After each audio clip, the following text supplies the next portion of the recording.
Wow, it is hot here, but the show must go on.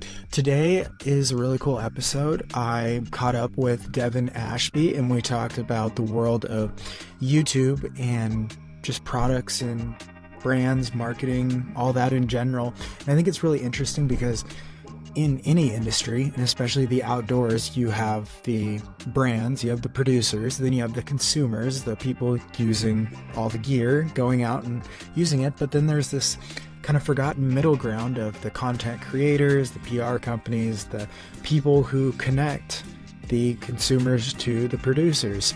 And like Devin kind of sits in that middle ground. In some ways, I might say that I do, other people do. It's just like a cool little insight into how things are done, how he decides which products to review, the makeup of YouTube, his revenue streams, how he gets paid, and it applies to a bunch of other industries, platforms, and stuff too. So super interesting interview. I am going on a 70-mile 3-day trip with the Bozeman Run Club over the weekend. I don't think I'll be able to add it to the episode coming out on Monday, but you never know. So with that, thank you for joining the Free Outside Podcast. Let's just get into the episode. Here we go. All right, welcome to the podcast, Devin Ashby. What would you say that you do for a living? Do you want the textbook answer or do you want the silly answer? I'd like somewhere in the middle because I think it's pretty cool, and it's like I think we'll just work backwards on how you got there because it's pretty cool what you get to do. Yeah, awesome. Well, I make videos for YouTube in the backpacking and camping space. So it's funny when I meet new people or when I'm talking to friends that I haven't seen for a bit, or even my mom. Funny story. Even my mom recently was like, I'm not sure I really understand how you make money. Could you tell me how that works? So yeah, totally. So, my I parents still expect me to ask them for money too. Nice. But yeah, I mean, I'm full-time YouTube creator status, which means I'm just slinging as much as I can from a video standpoint to review backpacking gear, camping gear, trip videos. I mean, the standard stuff that you see on YouTube, but I'm doing it on a very consistent basis, 2 videos a week right now. So staying very busy that way. But how do you schedule that out? Do you have like a pretty big backlog to choose from, or is it like hectic getting something up every week, or how are you doing this year round? It's pretty hectic, yeah. Although, like, you have to keep in mind, I started my YouTube channel in 2014, so like almost 10 years ago. I think October 2014 is when I uploaded my first video. So I've been doing this for a long time. I kind of have my system all figured out and everything. The stars have aligned of my process of quick edits and comfortable in front of the camera and just my approach to everything. So it doesn't take an excessive amount of time for me to put a video together because I have been doing it for so long. But that could also be a downfall because I'm like maybe too comfortable at this point. Maybe could switch some things up a little bit to make it more exciting, but yeah, there's that. But it's busy. Yeah. Super busy. I mean, I do have 3 kids and a wife as well, so there's that, but I also sew on the side. Okay. If you want to, I mean, it is part of my income stream, but I run an Etsy shop selling bags that I make, so I've got my fingers in about every little nook and cranny of the backpacking and outdoor space that you can imagine. Totally. Yeah. I was doing trail work yesterday and today and was asked what I do for work. And it was like, well, basically everything. And it's 24/7, but pretty flexible at the same time. I don't really know what to tell you that I do. Yeah. It's like nothing, the to-do list will never be empty. And if I don't stop myself, could just do something around the clock. So feel the same way. So I've always wondered with filming YouTube stuff and especially out in the field like you do a bunch, what do you do when someone is like walking by? Do you keep talking to yourself or talking to the camera and just look a little strange to them? Or do you pause, or what's the method when someone's walking right by you? Yeah, that's a great question, because this happened just like a few weeks ago. I was on a trip. I was doing a comparison of two different backpacks that are basically the same design, same manufacturer, but slight differences. So I was doing like an in-field side-by-side test, and I had stopped, set up my tripod, and I thought for sure I was like looking both directions. There's nobody. I had a really nice scene behind me.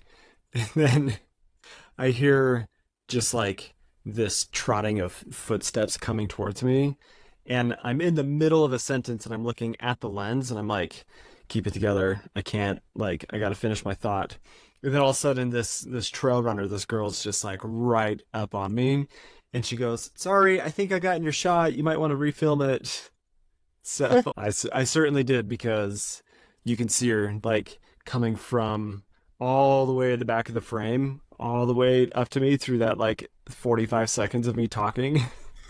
So it can be awkward at times when it's a stranger and they just like happen upon you and you're like talking to a camera. I mean, I film in a park that's pretty close to home that looks woodsy and outdoors, but it's like nice manicured grass and a good space, and there's a bike path that goes past, and people are always walking by. And sometimes I've had people walk over to me and they see like, why is there this big like 6-person camping tent set up in this park? Like, what is this guy doing? And he's got his camera out.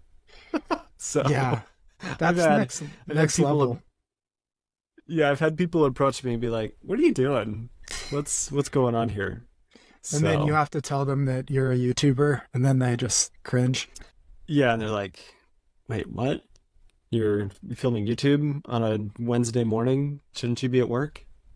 Yeah. So did you just start with YouTube and filming and reviewing gear as like a hobby or a passion? Were you always in the outdoor space? How did you decide to translate passion into sharing it with people? Yeah, that's a great question. Okay, we'll go back to like 2012, 2013. I was working for an indoor climbing facility, and climbing at the time was like everything in my brain.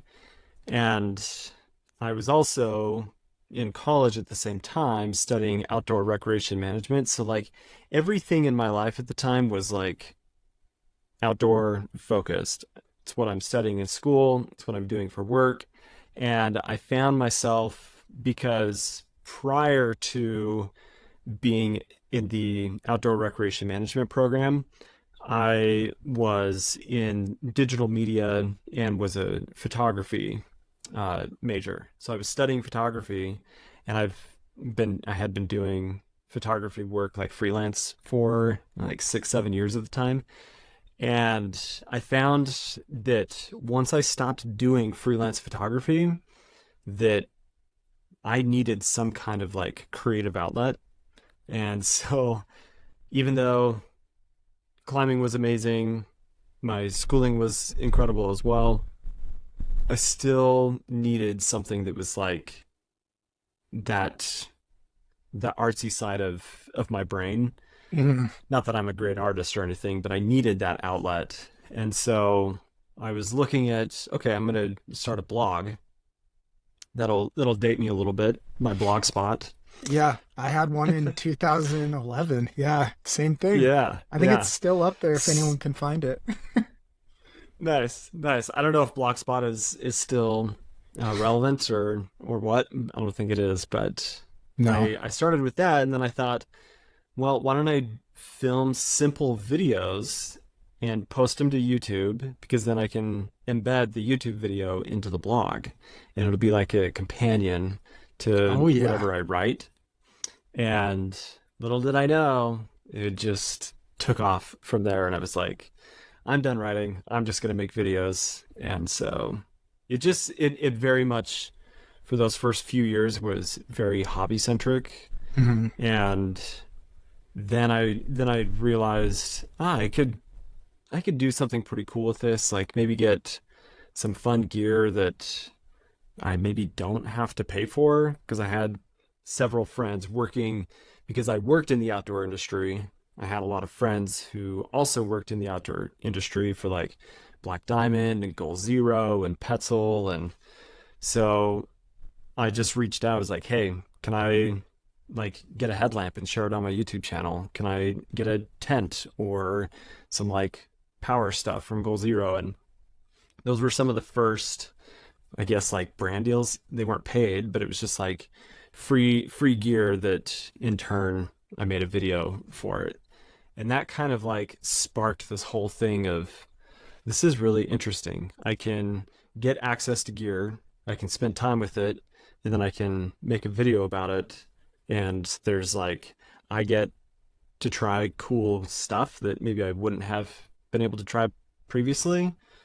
But then the brand is also benefiting from there being content out there on their product. So Totally. So like back then when you get, let's say Petzl, a headlamp, do you have any idea how you're going to structure a review or anything? Or is it just like, I'm going to play with this a little bit and then come up with some talking points? Or how do you start from zero on reviewing gear?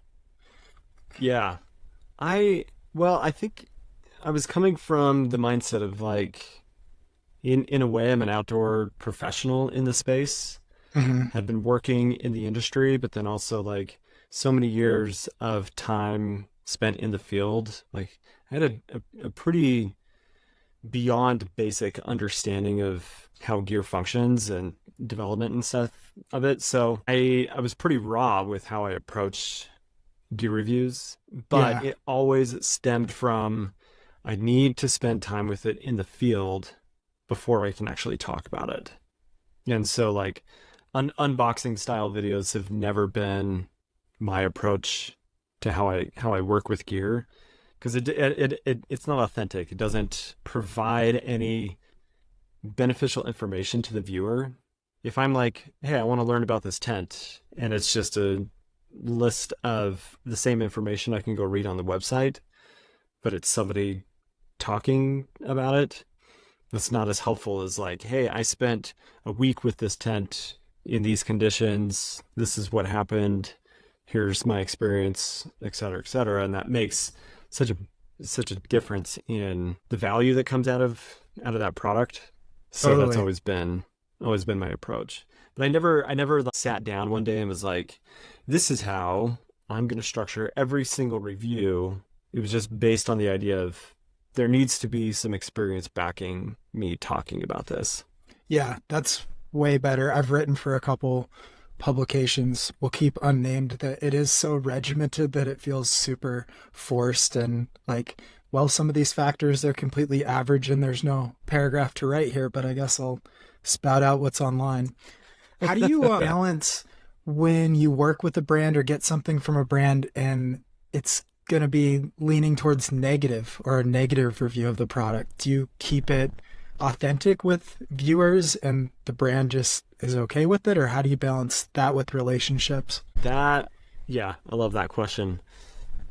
It's kind of like multifaceted, and a lot of things happen behind the scenes that maybe never make it to a video.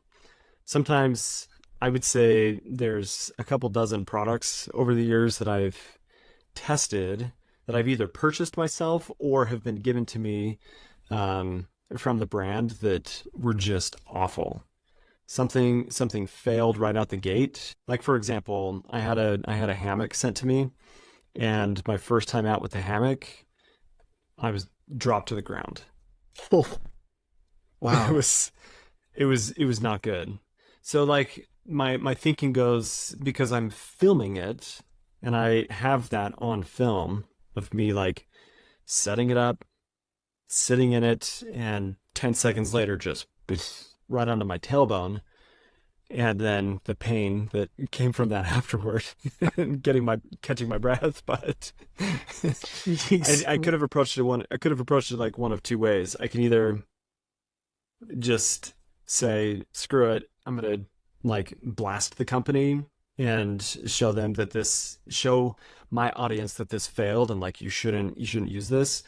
But I want to give the brand the opportunity to respond to any issues, because maybe like I didn't set it up right, or I did something wrong, or there's been a couple instances where something did fail, and then I later found out, oh, that was actually a prototype, and it Yep. wasn't a full production product. And so me going on and blasting the company in a negative way can affect my relationship with the brand, but it can also affect the end product for the user if I'm not doing my due diligence. So I don't share, not because I don't want to, but I try to be very critical, but not necessarily take the approach of, let me find all the negative things about a product and Totally. let's talk about that. I try to really speak again from the experience standpoint. So, and I'll tell people in videos straight up, like, this tent is made from nylon, for example, and I have not been able to test this in the rain. And I will tell people in the video, hey, I haven't been able to test this in the rain, so like, don't get after me for not doing a thorough test. In that sense, I live in Utah. We get like 20 days of rain a year. Yeah. It's hard to do rain testing. But When you get a rainy day, do you just burst out the door to go test like 10 tents? yes, that totally happened. Not that many tents, but I did have a recent storm came through, and I was like, wait a second, it's like storming out there. I need to test this tent. So I just went and set it up right in my front yard and like took video of it so that I could try to speak to that standpoint. That's awesome. Most people go inside during a storm. You're running out the door. Yeah.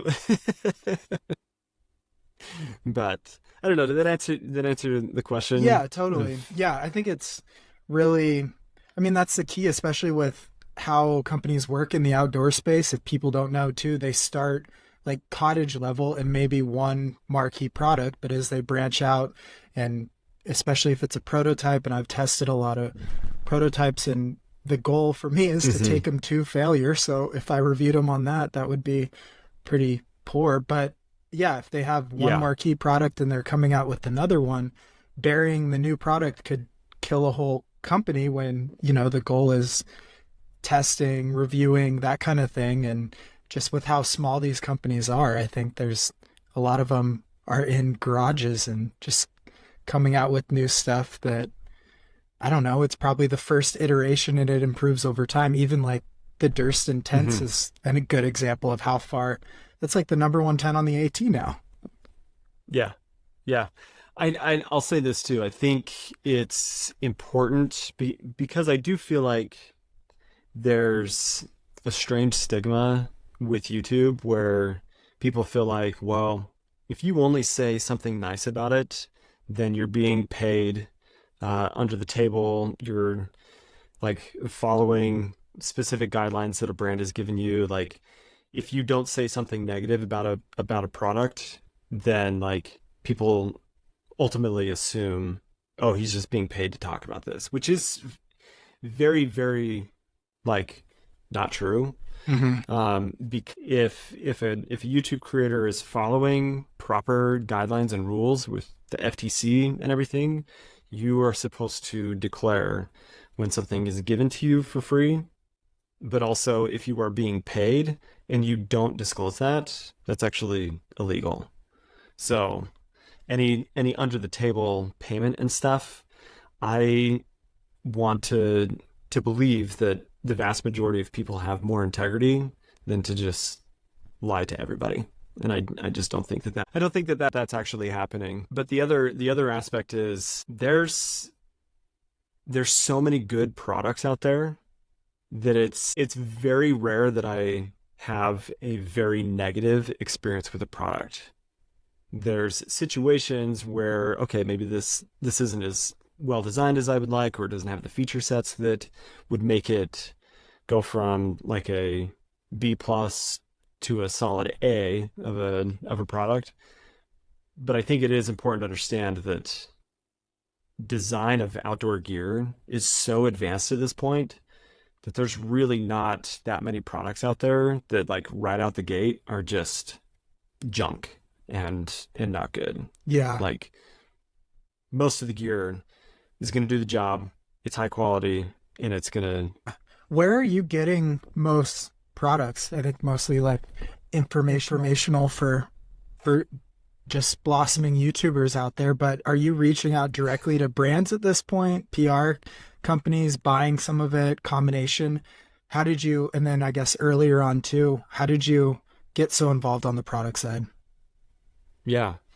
I've always loved gear. So I've just been a gearhead from the beginning. I love the way that stuff is designed. I love that process of how things get from like a 3D drawing on a computer to an actual physical product. So there's that. But I pretty much either purchase gear myself, or I borrow, or I reach out to a company and request a sample, whether that's direct to a company or with a PR agency that is working with that brand. Like for example, I reached out to the PR company that works with Gregory packs. I wanted to try a couple Gregory packs that were new. And so I said, hey, like, would you be willing to send me a couple samples? And sure enough, they did. Usually in that case, if I'm requesting a sample, it means that like I'm the one reaching out to them. And so I'm looking for ways in the way that I propose to them of how I would incorporate it into the channel, because ultimately at the end of the day, it's marketing, right? Yep. I'm just a marketing tool when we're talking about gear. So I have to be careful of like biases and in that aspect, but I want, if I'm reaching out and requesting something, they need to know what's in it for them. So I'll propose like, hey, I'm going on a couple trips and I'll use this pack for these upcoming trips, and they'll be visible in the videos that way. So there's that, and then there's obviously the marketing departments of every brand in the world reaching out, trying to get people on YouTube to talk about their gear. Yeah. But then that comes with all sorts of other stipulations, because you don't want to get used as free marketing for a brand, because your time and creativity and everything is of value. So it's just the piecing it all together to make sure that my integrity, like I'm keeping that in play, and being honest and authentic with my viewers, and not just like a sellout of like, oh my gosh, this brand reached out to me, they want to send me stuff, yeah, send it over, and then like they just get free marketing out of it and maybe not as much of an authentic experience from me. So yeah, I want to hit on that really quick. Was there ever, because there was probably a brief year or so where I was excited to get noticed. Did you take on more product like that too? Because it is kind of exciting when companies do notice you, that kind of stuff. Did you have a period like that where it's like, oh yeah, I definitely want all this, and then you step back and it's like, oh yeah, they're getting more benefit than me because they're reaching out, that kind of thing? yeah, I think for me, yes, there was that for sure, because it's like, holy cow, this company wants to send me a tent. This company wants to send me a really expensive sleeping bag. Like, whoa, this is really cool. But then it's the difference of like, am I doing this as a hobby and this is just fun and exciting for me, versus when you make that shift where you're actually making money and you approach this from a business standpoint. Mm-hmm. And for me, that's where that shift happened, of maybe like, this is cool for me and I'm excited about it, to wait a second, Like this company's just wanting to use me as free marketing. And I think as a like a companion comparison, use a photographer, for example. Mhm. Somebody that like starts working in the freelance photography, whether they're like a sports action photographer or a wedding photographer, and it goes from like, hey, I'm just doing this as a hobby, and people are gonna maybe not pay me or pay me like $100 for my time, and that's super super cheap, to Mhm. like, wait a second, my art is worth something, and so I actually need to charge for this. I need to like take care of myself. And it's that shift of like, hey, like I know we're friends, but you should pay me for this. Totally. Or a brand that reaches out to a photographer and they're just looking for like, hey, we'll send you a piece of gear. You're good at photos. The gear is payment essentially, which is not that's not the case. Like Yeah. gear is not payment for a service. Yeah. It's cool to get gear, but I think Yeah. I think there's a parallel there that's important to understand. Of like, at some point, I have to compensate myself for my time if I'm going to try to run a business. So Totally. Yeah. And I think that's a huge thing in the outdoors now, and probably for the past 5 years, is this gear is payment thing. And just hmm anyone out there who does accept it, it makes it worse and harder for the industry as a whole, because there remains that option. Like, I'm sure you see it yeah, too.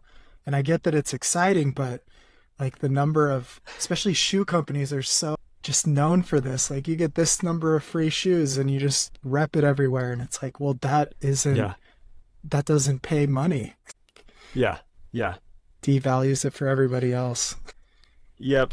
And I think that'll be a forever ongoing issue, and the best thing that we can do, because I think we're still in the infancy of where the type of media, and even as much as like the influencer term is so prevalent, like Instagram, TikTok, YouTube, whatever, like it's still really, I think, early on compared to like traditional media of newspapers and magazines and everything, where, yeah, of course, you're going to pay a lot of money to have a spread of images in a magazine. And it's like, oh, wait, no, I can just ask this person, send them a piece of gear, and like I'll get more return out of it. I get more eyes on it, and I don't have to spend any money because the person's excited about getting free gear. And I think there will always be that aspect to it until we're a little bit further along and brands and everything are a bit more mature in understanding that, okay, YouTube is a magazine, TikTok is a magazine, Yeah. and it's now traditional media, and that stuff doesn't exist anymore that previously was traditional. And so and then there'll be the next thing, Yeah. right? Well, it's crazy that you say that, because it's so true. Like, when I write, I get paid double or triple for print based articles, which get less eyeballs than articles hmm online. So it is kind Yeah, of yeah, backwards, and social media gets more than, because you'd have to get to someone's website to get the print or the online version. So social media gets yep, even more, and it's flipped backwards for the compensation for each one. So it's a weird yeah. time. Yeah.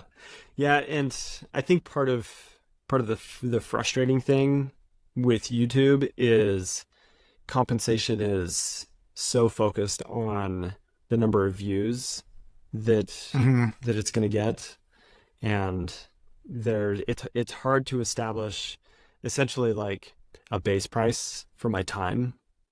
Like, Yeah. what is my versus, okay, you can guarantee you're gonna get 20,000 views on this video, or even 5,000 views. Like, what is that worth?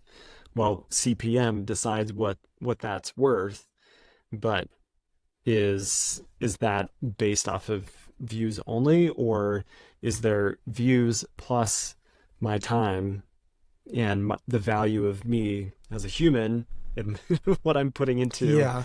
creating the product. And so I think that'll flesh out over time from that standpoint on the business side of things. And it's usually how I try to approach any brand deals that I do, sponsorship agreements. I'll try to explain like, hey, my time is valuable. There should be a base price for you essentially hiring me to spend time with the product, and then we can talk about CPM. I think I'll get 10,000 views on this video or 250 views. Yeah. And that is worth X dollars. Okay. So yeah, let's just go into that. What are the revenue streams through, let's just take YouTube on its own and take out the brand deals. On a YouTube review of a product, what are the revenue streams that come in from that? Just a product review, general YouTube video. Just on the product review? Just on that video, just on that video. I mean, a simple standpoint would be YouTube AdSense.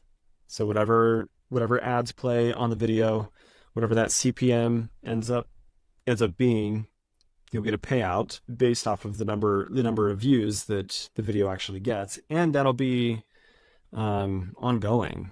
Sometimes, I mean, that's another rabbit hole we could go down, where a brand says, well, we're only going to look at the first 72 hours of a video being live, and that's what's of value to us.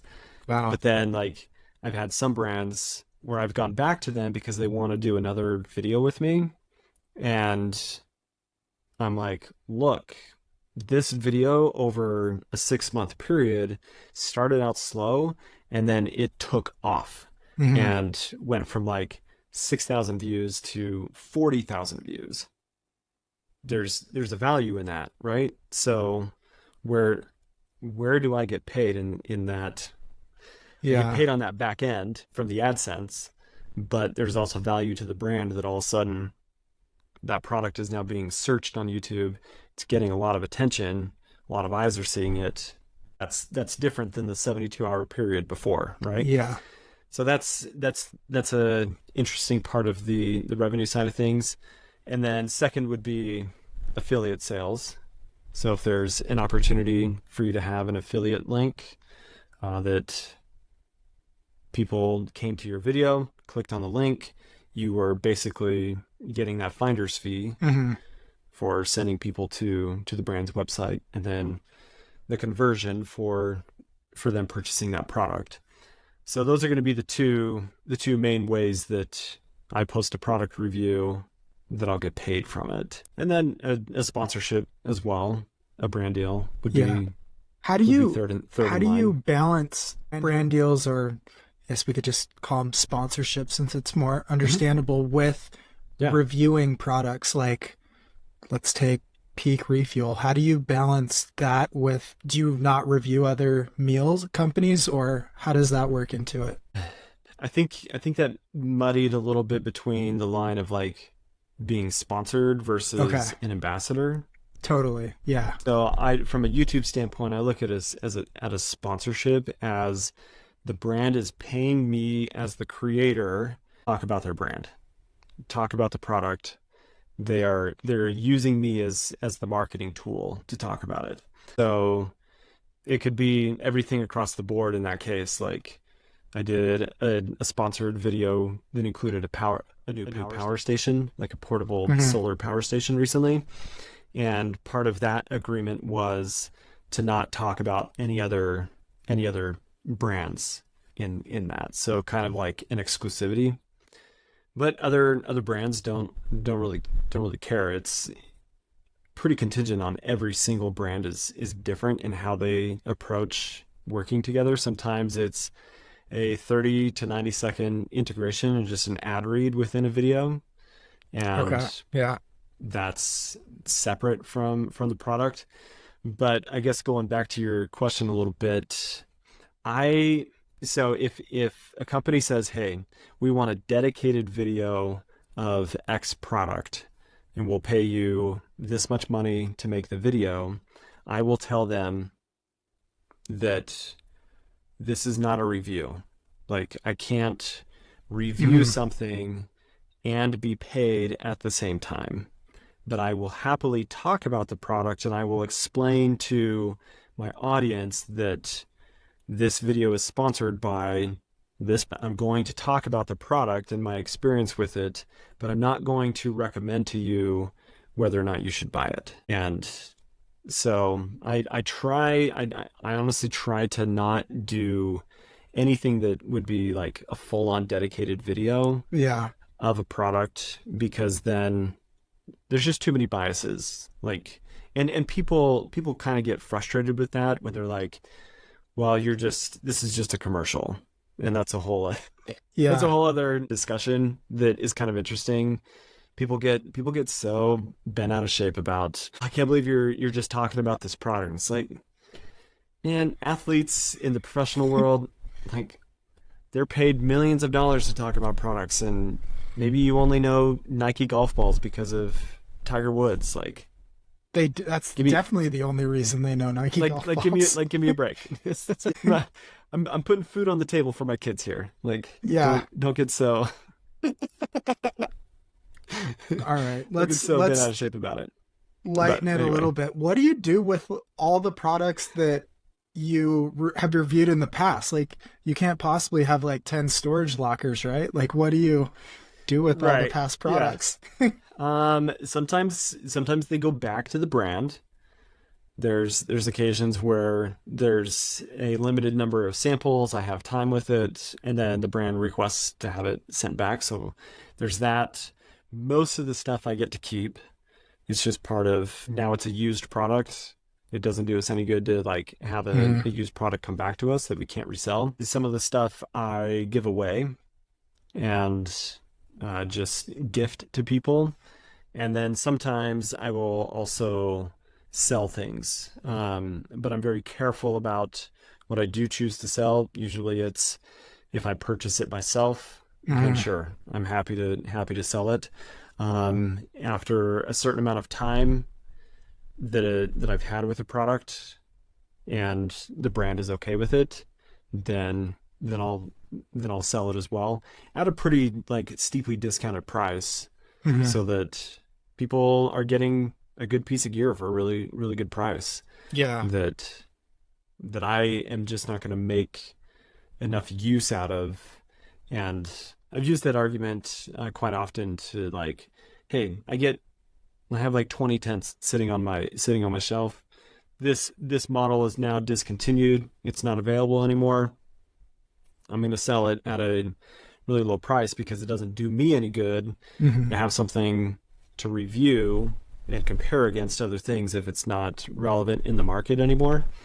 So I'll part with it or gift it from that standpoint to get somebody into a really good piece of gear that is a huge discount. Yeah. So the kids at Christmas just open up like a new camp chair, a new stove, a new tent. Like, that's what you mean when you say gift it? Sometimes. No, no. So I've had occasions. Yeah, I've had occasions because I teach intro to backpacking classes at a university. I read that on your website. That's pretty awesome. Yeah, I've shared gear with students, but there's also that aspect as well where I hold on to a lot of stuff because I do teach, and I have been able to outfit many students with gear to borrow for the trips that I take them on. That's good lightweight gear that they don't have to pay for. They don't have to like rent it or anything. So it's kind of a way for me to give back that way as well. Cool. Since college students are always starving, right?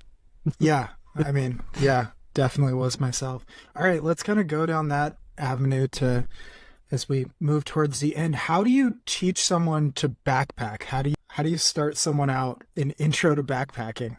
Yeah. Because I can't even remember starting backpacking myself. So how would you teach someone? The basics. I mean, think about what you do to prep to go on a trip.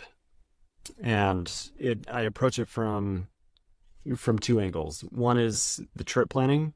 So how do you plan a trip and know where to go?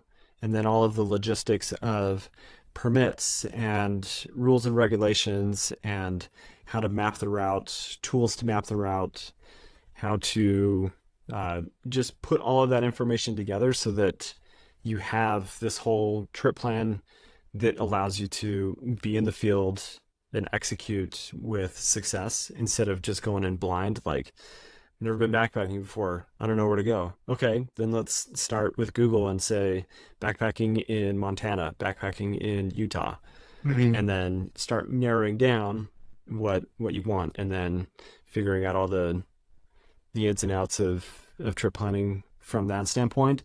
And then the second approach is, once your trip plan is in place, how do you approach your gear? And that's going to be contingent on like what the trip requires, right? Based off of weather, seasonality, and that kind of stuff. So planning your gear around that, how to plan the gear, how to choose the right gear, and that's just kind of like the basic thing. How to pack your pack correctly. Oh, totally. Yeah, didn't even think of that. What like base weight or total pack weight do these students have on their first backpacking trip? I'm wondering, like, by the book, what is like the perfect beginner weight that you would say they end up with? I've never had, and I stopped weighing packs. I used to, like, in my first few semesters, I'd bring a scale and I'd like weigh everybody's packs. And then I realized, let's not do that, because what if I have, like, I weigh my pack and it's 22 pounds, let's say. I've never had a pack that light working as a guide, but then I have somebody that's like 45 pounds. Yeah. And it's just like an instant like gut punch of, well, I'm too heavy and I'm doing this wrong. And that kind of you've thing. already So destroyed everything you're teaching them if you're doing that. Right. Yeah. And that's been a philosophy in general. Like I'm going on a trip tomorrow and my base weight is like 18 pounds and it's going to be awesome. Yeah. So I've stopped packing I've a book caring to about read weight. on a backpacking trip is awesome. Yeah. Yeah. But I would say on average between 30 and 35 pounds is usually where people are at.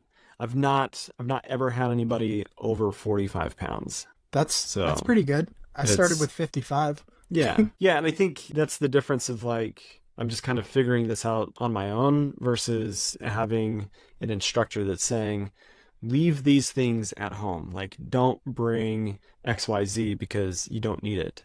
Mm-hmm. You don't need to have a change of clothes every single day. So don't bring 4 shirts. Don't bring 3 pairs of pants. Like, have something to sleep in, have something to hike in. That's it. It's those subtle things that make a big difference in somebody feeling like, okay, yeah, I guess I really don't need this, and then naturally they're lighter weight that way. Okay, I have like two more questions for you.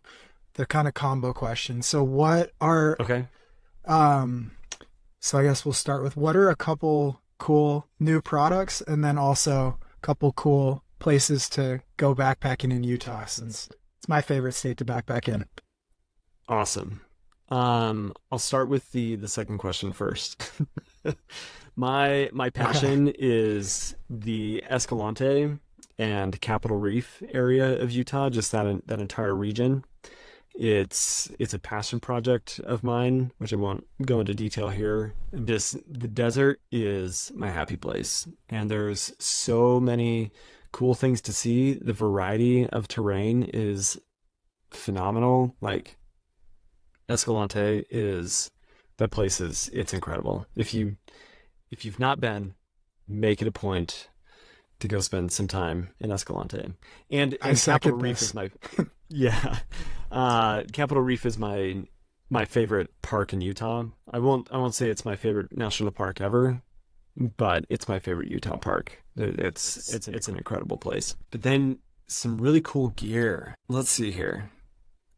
So I've been really excited about, and I'm going to call out a specific brand, the designs the tarp tent has been coming out with recently. I've just found like Henry's approach to design to be really intriguing. He created the dipole tent, and the dipole 1 DW I think is currently like my favorite tent, but I'm excited because the newest tent that they're releasing is the dipole 2 DW. So 2-person size, much larger. And I also really like appreciate the value and the price points that Tarp Tent is able to accomplish. Makes their product super approachable, as opposed to like everything being a $700-800 Dyneema tent. These are $300-400 tents that are very lightweight, very high performance, and just a really good product. So that's what stands out to me. I'm excited about that dipole 2 DW that's coming out here soon. So Totally. Okay, last question. What advice would you give someone that's wanting to get into, whether it's photo, video, just outdoor content? I guess you've solved the problem of figuring out a way to make a career out of it. What advice would you give someone? The first would be consistent. Like if you want, and I think that applies with anything, right? If you're starting a business, if you're starting a hobby, like be consistent with it so that you can gather as much data as possible in what's working, what's not working. If you're just kind of flippant with it and you post 2 videos here, wait 6 months, post a video that doesn't give you a lot of information on like what is working, what's not working. But I would also say like be you and just have fun. Don't get so caught up in being an algorithm chaser. And I've found myself finding a lot more enjoyment out of my content by experimenting more and just having fun and realizing that like, yeah, this is a full-time job. Like I posted a video today of me backpacking with my daughter, and that video is a ton of fun for me. And I know right out the gate, it's not going to be my best performing video. It's not going to pay me a lot. And that's fine. Like the next video, we'll see how it does. But I'm just like enjoying the process, and I'm working hard to see how I can continue to like enjoy the passion and not be like, well, I didn't get 10,000 views on this video, so I'm a failure. There's been periods of time with that, but that's my advice. Just like be you, have fun, enjoy the process, and be consistent. Yeah, I'll just piggyback on that and just say, like, the progress is measured in years, not weeks. Like, it takes a lot of build up to get. I mean, you don't even find your voice for a while. Like, I'm sure you're totally different now. Yeah. Okay, I lied. I have one more question. How many subscribers behind Mr. Beast are you? Oh man. I saw a video today that he just became like the highest subscriber like channel ever on YouTube, which is crazy. Probably so, I don't know. Subscribing. What is he anywhere, like, over 200 million or something? Yeah, he might even be approaching 360,000. Yeah. So you'll be there in a couple years. Be there in a couple years. Man, I've been doing this for 10 years and I haven't even hit 10 or 100,000 subscribers. Like that should be the indicator that subscribers don't matter. Like, well, a number of people say that you're one of the most knowledgeable people with gear in the outdoor space. So you got that going for you within the industry. Thank you. I appreciate that. Yeah, I think it's not me, it's the people. So I don't need that. Yeah. It's a good point that subscribers really don't matter. You can have a good time and be successful and enjoy yourself and making content at 2,000 subscribers and still be doing awesome stuff. So yeah, you don't have to give away $100,000 every video. It's a lot less stress. Right. Yeah. Well, thanks for joining. Yeah, Jeff, thanks, man. This has been great. Yeah, this was fun. And thank you for listening. Thank you for coming. Thank you for all the reviews, the kind words. Remember to follow. And with that, let's just move into the weekend. Hope you enjoyed this podcast. I will be back on Monday for a solo episode. So with that, my friends, stay elite, my friends.